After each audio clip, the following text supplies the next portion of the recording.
इस कार्यक्रम के प्रायोजक हैं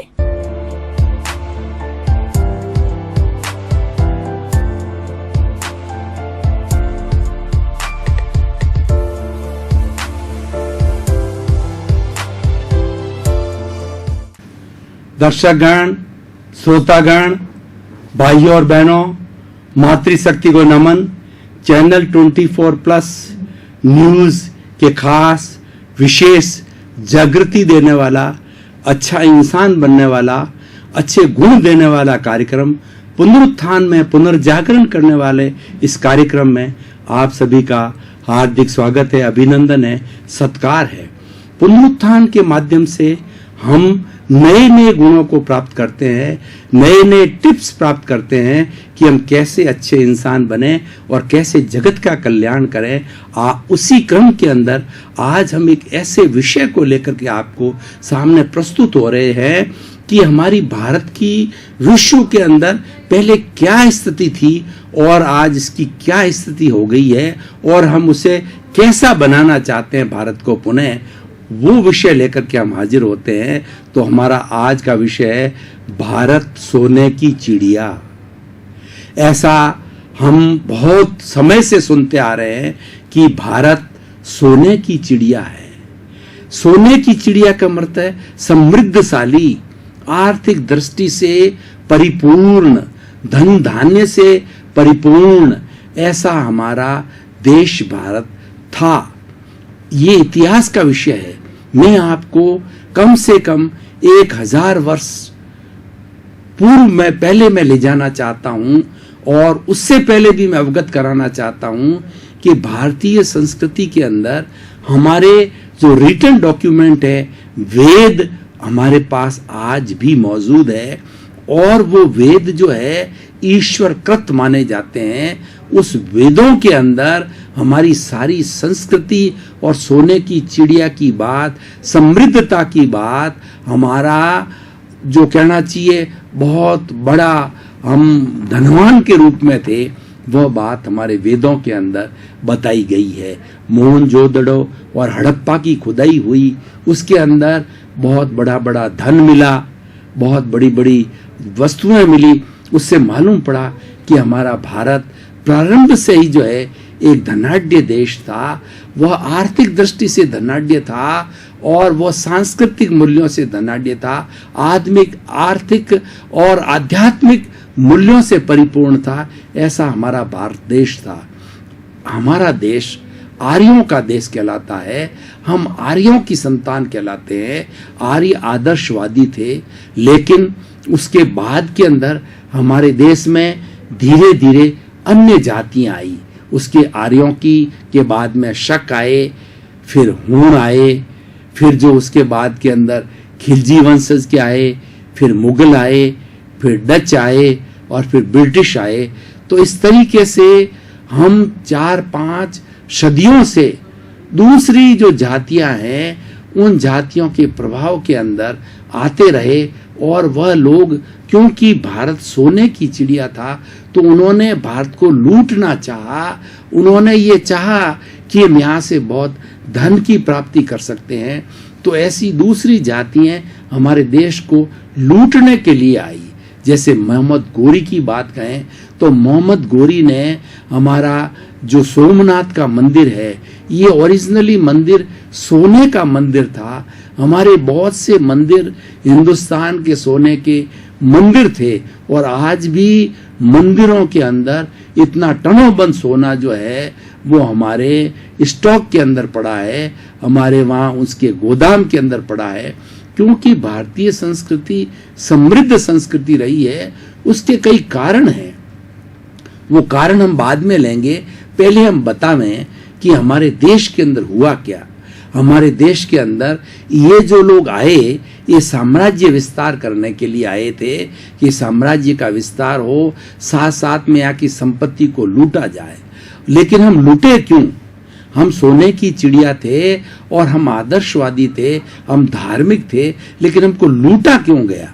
इस लूटे जाने का सबसे बड़ा एक कारण यह था कि हमारे में फूट थी, हमारा देश कई रियासतों में बटा हुआ था, हर रियासत का एक शासक राजा होता था। तो हिंदुस्तान के अंदर कई रियासतों के अलग अलग राजा थे, राजपूताना, मराठा, कर्नाटक का अलग था, निज़ाम हैदराबाद का अलग था, इस तरीके से कश्मीर का अलग था। हर एक के जो है शासक अलग अलग थे और ये लोग आपस में लड़ा करते थे या इनको लड़ाया जाता था। डिवाइड एंड रूल की पॉलिसी के कारण ये राजा वीर थे, योद्धा थे, आदर्शवादी थे, लेकिन वो डिवाइड एंड रूल की पॉलिसी के अंदर आ गए और इस तरीके से भिड़ा दिया उनको। इन बाहर की जो शक्तियों ने, बाहर की जातियों ने हमारे राजाओं को ऐसे भिड़ा दिया कि वो सारा जीवन एक दूसरे के लड़ने के अंदर ही रहे और उसके कारण हमारा संगठन नहीं बना, हमारा विकास नहीं हुआ और इस तोड़ फोड़ के कारण लाभ उठा करके हमारी फूट का लाभ उठा करके इन बाहरी जातियों ने से ठेठ वहां से द्रविड़, शक, हूण, खिलजी और उसके बाद में मुगल, डच और जो ब्रिटिश है, सब ने इस फूट का कारण उठा करके हमारे को कम से कम कई हजारों साल तक जो है गुलाम बनाए रखा। हम जो है मुगल वंश की बात करें तो मुगल वंश के अंदर सबसे पहले जो आया वो बाबर था, फिर उसके बाद उसका बेटा हुमायूं के बाद में अकबर के बाद के अंदर औरंगजेब, अकबर के बाद के अंदर शाहजहां के बाद में औरंगजेब। तो उनकी कई पीढ़ियां हमारे पर शासन करती रही और उन मुगलों ने और उन खिलजी वंशजों ने भारत को बुरी तरह से लूटा। हमारा जितना धन धान्य था, हमारा जितना सोना था, हमारी प्रॉपर्टी थी, उसको लूटा, अपने देश के अंदर ले गए, ऊंट भर करके ले गए। पहले ऊंट हुआ करते थे, गाड़े भर भर के लेके गए। लेकिन भारत एक ऐसा महान देश है कि सब कुछ होते हुए भी यहाँ पर हमेशा संतुलन बना रख रहा है। भारत एक ऐसा देश है, उसने चला के किसी बाहरी आक्रमणकारी पे आक्रमण नहीं किया, अपना डिफेंस अवश्य किया है। हम जो है किसी के पर हमला नहीं करना चाहते हैं, लेकिन हम कायर भी नहीं है कि कोई हम पर हमला करे और उसका जवाब हम ईंट का जवाब पत्थर से न दें। हमने हमेशा मुंह तोड़ जवाब दिया है, चाहे चाइना की लड़ाई हो, चाहे पाकिस्तान की लड़ाई हो, चाहे किसी की भी लड़ाई हो, हमने अपनी वीरता को दिखाया और मुंह तोड़ जवाब दिया और पूरा विश्व हमारी शक्ति को, हमारी वीरता को, हमारे शौर्य को जानता है। आज भी हम शौर्यवान हैं और आज भी हम वीर हैं, आज भी हमें वीर हैं ऐसे हमारे हिंदुस्तान के अंदर लोग आए, क्योंकि ये हमारी संस्कृति है। अब सोने की चिड़िया और इतनी प्रभावकता होने का कारण क्या है? भाई और बहनों, दर्शकगण, श्रोतागण, हमारी भारतीय संस्कृति जो है वो धर्म प्रधान संस्कृति है। वो प्रारंभ से ही ईश्वर में विश्वास करने वाली है। हमारी जो नींव लगी हुई है वो आत्मा, ईश्वर, पुण्य, पाप, पुनर्जन्म, अच्छा, बुरा, इसके ऊपर हमारी नींव आधारित है। और उस नींव के ऊपर जो है हमने हजारों वर्ष के अंदर कितनी मंजिलें बनाई, ये हमारी कितनी पीढ़ियां आई कि आज वो पीढ़ी दर पीढ़ी वो संस्कार संक्रांत होते रहे और आज भी हमारे ब्लड के अंदर वो संस्कार है। आज भी भारत ऐसा देश है, हमारे प्रधानमंत्री, राष्ट्रपति ये हमेशा डिक्लेयर करते हैं कि हम किसी भी देश से वैमनस्य नहीं चाहते, हम शांतिपूर्ण सह अस्तित्व में विश्वास करते हैं। जवाहरलाल नेहरू जी ने पंचशील का सिद्धांत दिया, निशस्त्रीकरण का सिद्धांत दिया और आज भी यूएनओ के अंदर भारत को वीटो पावर नहीं मिल रही है, कोशिश की जा रही है। भारत को वीटो पावर मिलती है तो भारत निश्चित रूप से निशस्त्रीकरण को लागू कर सकता है, क्योंकि हमारा भारत धर्मगुरु देश है। सोने की चिड़िया तो था और आज भी सोने की चिड़िया है। अगर भारत के सारे धन को इकट्ठा करें तो वो खरबों, वंशों, कितना हो सकता है। मैं भाई और बहनों, दर्शकगण, श्रोतागण आपको बताना चाहता हूं कि जो हमारे लाल बहादुर शास्त्री प्रधानमंत्री थे और उस वक्त में चीन ने हमला कर दिया, तो उन्होंने जो है बड़े सहज भाव से विनम्रता से भारतीय जनता को वो जय जवान जय किसान का नारा दिया और ये कहा कि मेरे भाई और बहनों, देश के ऊपर इस वक्त के अंदर संकट छाया हुआ है, इसलिए आप अधिक से अधिक जो है हमारे लोग जो हमारे से लड़ाई करने आ रहे हैं, तो हमें पावरफुल बनने के लिए आप आर्थिक रूप से सहायता कीजिए। और आर्थिक रूप से लोगों ने इतनी सहायता की कि टनों बन सोना आ गया। और उन्होंने साथ साथ में ये भी कहा कि हमारे देश के अंदर अनाज का संकट आ गया है, तो प्रतिदिन सोमवार को लोग फास्टिंग करने लग गए, उपवास करने लग गए। ये उनके सीख का प्रभाव था। भाई और बहनों, दर्शकगण, श्रोतागण, मैं आपको बताना चाहता हूं कि हमारे जो महाराणा प्रताप एक ऐसे राजा थे, उन्होंने अंतिम समय तक अकबर की अधीनता स्वीकार नहीं की। उन्होंने कहा मैं प्राण भले ही चले जाए, लेकिन मुगल सम्राट की मैं अधीनता स्वीकार नहीं करूंगा। और लास्ट तक उन्होंने अधीनता स्वीकार नहीं की। उन्होंने जंगलों में जाकर के और छिप छिप करके सेना बनाई। उस वक्त भी भामाशाह नाम के उदयपुर के सेठ थे, उन्होंने जो है वो महाराणा प्रताप को सहयोग किया, आर्थिक दृष्टि से सहयोग किया, और सहयोग करने से फिर उन्होंने सेना बनाई और कई बार अकबर के छक्के छुड़ाए, अकबर को हल्दी के मैदान में कई बार हराया। भाई और बहनों, दर्शकगण, श्रोतागण, हमारा भारत समृद्ध है, हर दृष्टि से समृद्ध है। इसका सबसे बड़ा कारण एक ये है कि हमारी जो पारिवारिक व्यवस्था है, हमारी जो जॉइंट फैमिली की व्यवस्था है, वो बहुत ही सुंदर व्यवस्था है, वह यूनिक है। और वर्ल्ड के अंदर ऐसी जॉइंट फैमिली की व्यवस्था विश्व के 206 देशों में से किसी भी देश में नहीं है।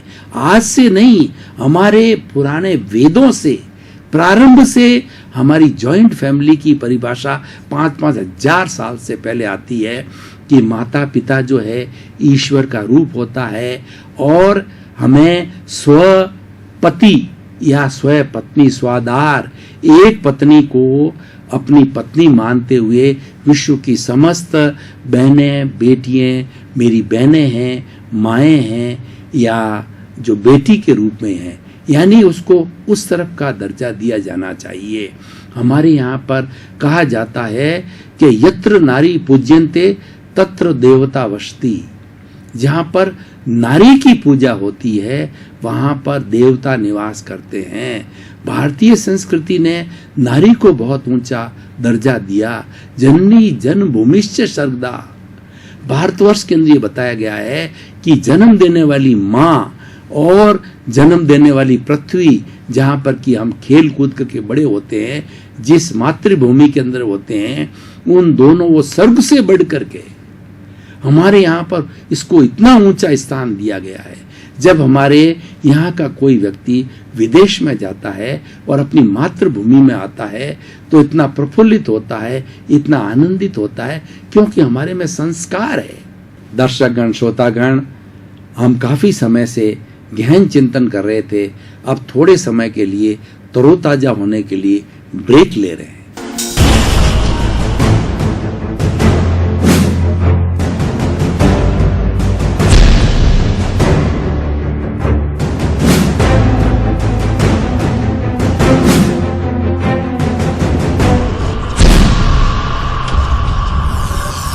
बहुत खुश महसूस कर रहे हैं, प्रसन्न महसूस कर रहे हैं, ताजगी महसूस कर रहे हैं, और पुनः हम अब सत्संग के अंदर हाजिर हो रहे हैं। भारतीय संस्कृति के अंदर संस्कार की प्रधानता है। हमारी संस्कृति और संस्कार जो है ऐसे घुले मिले हुए हैं कि उससे हम समृद्ध रहते हैं, और हम एक जॉइंट फैमिली के अंदर सबके हितों को ध्यान में रखते हैं। माता है, पिता है, दादा है, दादी है, भाई है, भाभी है, भतीजा है, और उसके साथ साथ में हमारे सगे संबंधी है, जिनके यहाँ से बेटी हमारी गई है या उनकी बहुओं के रूप में मिलाए हैं, तो मल्टीप्लिकेशन होता है। हम सबको अतिथि देवो भव की हमारी नीति है। इस अतिथि देवो भव की नीति ने भारत को सोने की चिड़िया बनाया, क्योंकि हमारा सिद्धांत बहुत ऊंचा है। हमारा विचार बहुत ऊंचा है। जिस व्यक्ति का विचार और सिद्धांत ऊंचा होता है तो उसके सब कार्य ऊंचे होते हैं।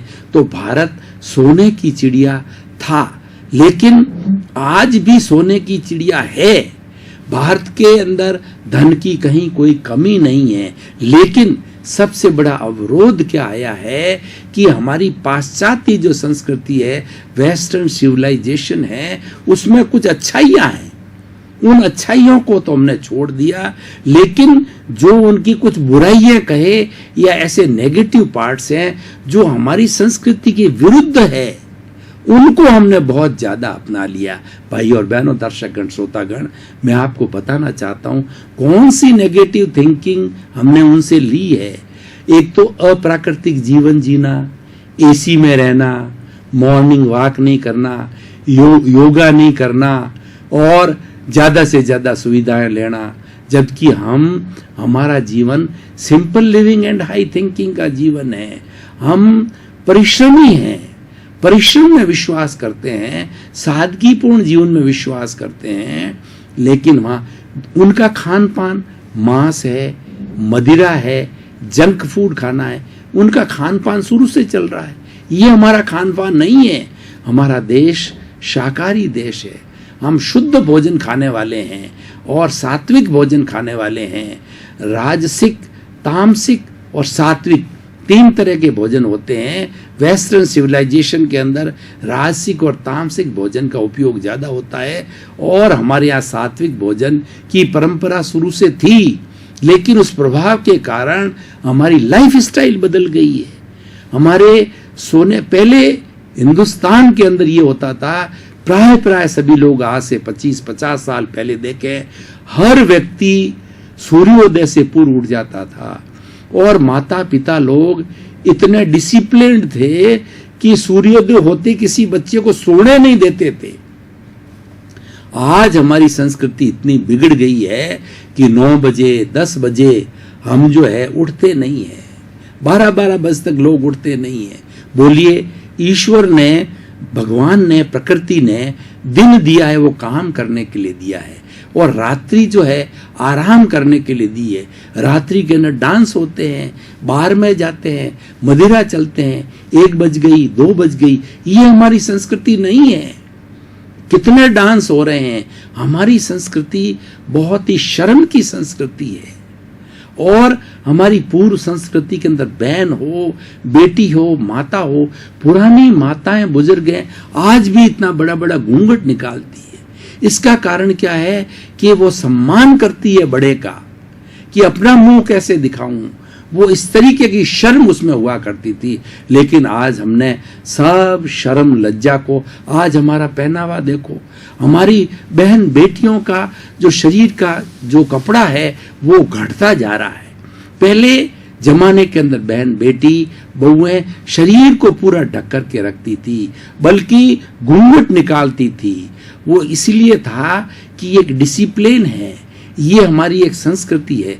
आज हमने पाश्चात्य संस्कृति को ज्यादा अपना लेने के कारण हमारा खराब हो रहा है। और जबकि मैं ये उस वेस्टर्न सिविलाइजेशन की बुराई नहीं करता, वेस्टर्न सिविलाइजेशन की अच्छाइयां भी बताना चाहता हूं आपको, कि वो लोग ऑनेस्ट होते हैं, प्रा है।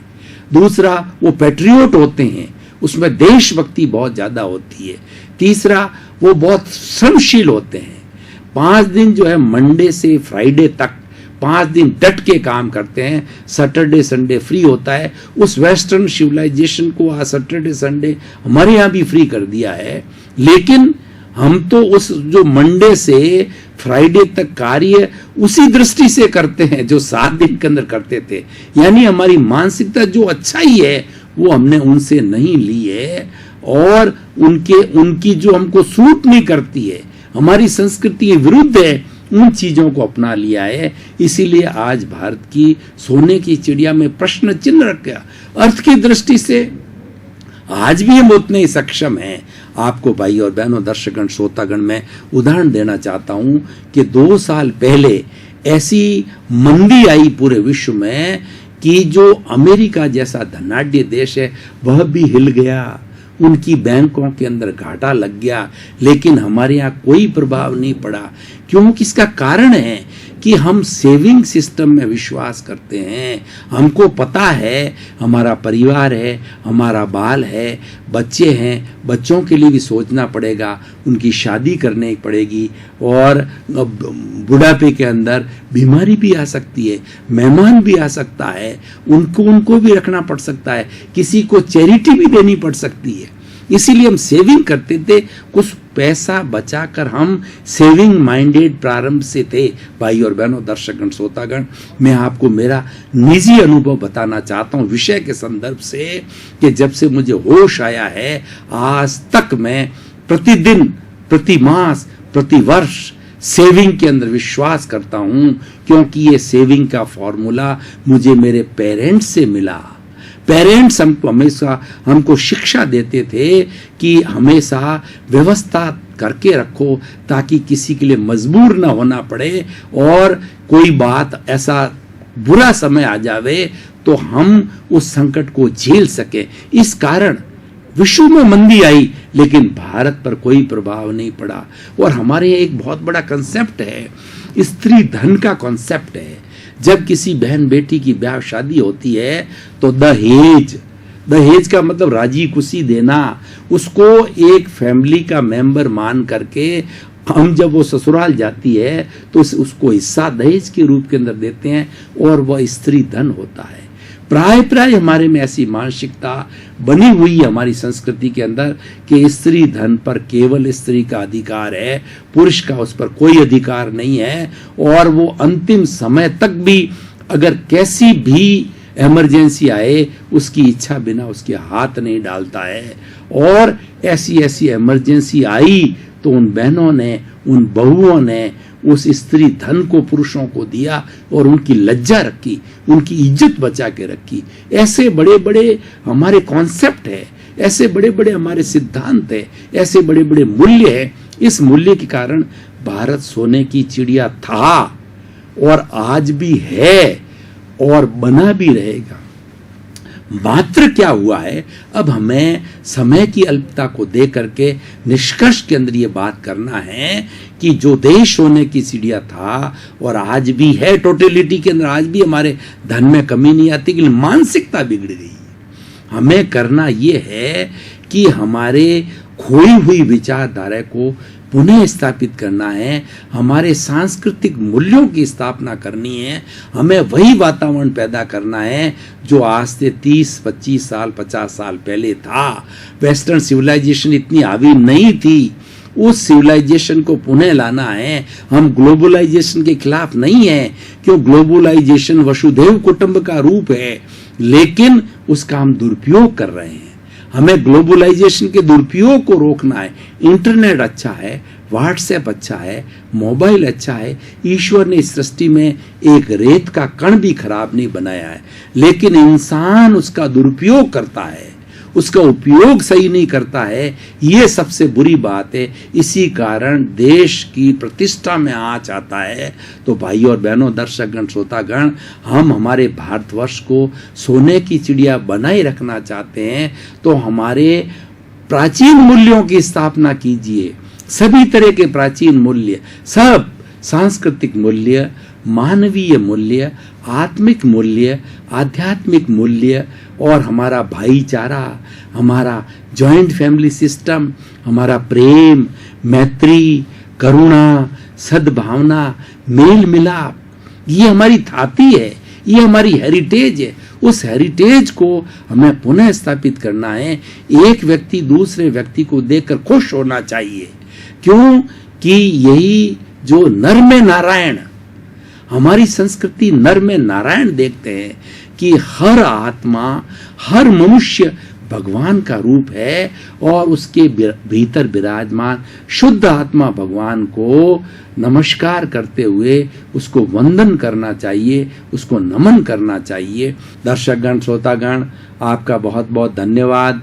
हमारी भारतीय संस्कृति के उत्थान के लिए, हमारे देश को सोने की चिड़िया बनाने के लिए, देश को धर्म गुरु बनाने के लिए आप जो है इन तत्वों को और इन टिप्स को हमेशा सुनते हैं। आपके प्रति बहुत बहुत धन्यवाद, कृतज्ञता, साधुवाद। जगत का कल्याण हो, जगत के सभी जीवों को सुख मिले, शांति मिले, मोक्ष मिले। सर्वे भवन्तु सुखिनः, सर्वे भवन्तु निरामया। आपका जीवन आनंदमय हो, मंगलमय हो, सुखमय हो। इसलिए आपके प्रति मंगल भावना, शुभकामनाएं। के प्रायोजक हैं